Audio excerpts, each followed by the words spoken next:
5 নম্বরে আল্লাহ বললেন ওয়ালা তালমিজু আনফুসাকুম, খবরদার অন্যের দোষ খুঁজবা না। ও আমার বিশ্বাসী বান্দারা, নিজের দোষ খোঁজো, অন্যের দোষ খোঁজো না। দেখেন সমাজটারে শান্তিপূর্ণ বানানোর জন্য আল্লাহর পক্ষ থেকে কি সুন্দর মোরাল এন্ড এথিক্যাল ইনস্ট্রাকশনস, কি চমৎকার guideline. Never defame each other, একে অপরের দোষ খোঁজো না, নিজের দোষ খোঁজো।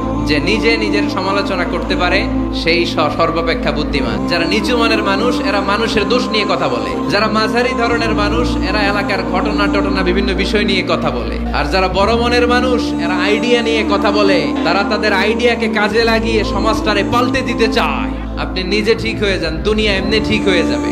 অন্যের দোষ দেখে তো আমার লাভ নাই। ও কি করছে এটা ও জবাব দিবে, আমি কি করেছি আল্লাহর সুপ্রিম কোর্টের কাঠ করায় সেদিন আমাকে জবাব দিতে হবে। চিল্লায় বলো ঠিক কিনা? নিজের সাথে নিজের শক্ত বোঝাপড়া করতে হবে, তাহলে অন্যের দোষ খুঁজবো না, নিজের দোষ খোঁজা যাবে।